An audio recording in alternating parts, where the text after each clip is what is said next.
El Chapo, a Mexican drug lord best known for his 2 escape attempts, was eventually apprehended and imprisoned in ADX Florence, one of the most secure prisons in the world. We can't be certain he won't escape again, though. And why do the authorities believe they have located the drug lord's permanent home? Because this prison is so safe. ADX Florence's infamous inmates. While El Chapo may have been the most brutal drug lord in recent memory, there are still criminals in this world. Those who commit crimes merely to see the world burn. These criminals go above and beyond the crimes El Chapo committed. The only location that made sense to contain his murderous tendencies when he was apprehended and tried was a location as safe as ADX Florence. Or was there another wild card? There, he lives with a number of notorious people, including Robert P. Hansen and Ramzi Ahmed Yusuf. These people have a history of being particularly dangerous serial criminals.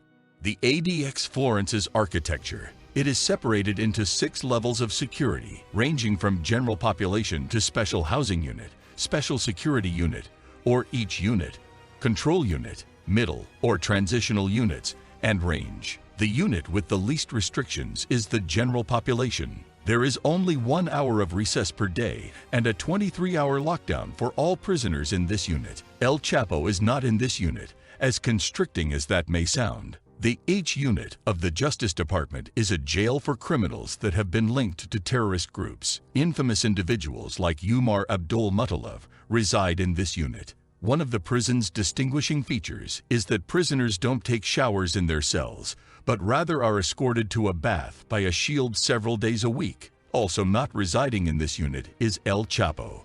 Inside the Special Housing Unit, Range 13 consists of a unique 4-cell wing. El Chapo is housed in a prison wing with the most dangerous lawbreakers in history due to his history with high-security facilities. How he was able to break out of his previous jails?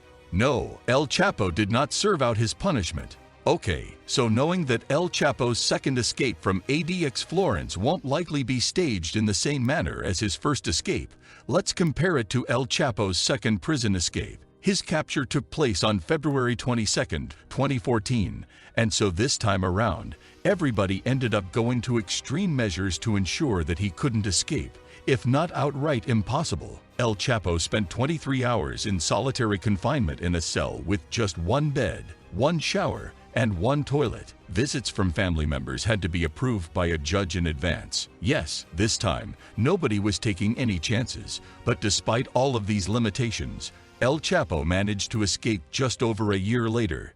El Chapo was able to convince his gang members to construct a tunnel beneath the second prison. He managed to escape from in part because he had purchased the surrounding land in Mexico, had persuaded another dishonest guard to smuggle in a smartwatch, and had taken advantage of the prison's blind spot. Life in Range 13.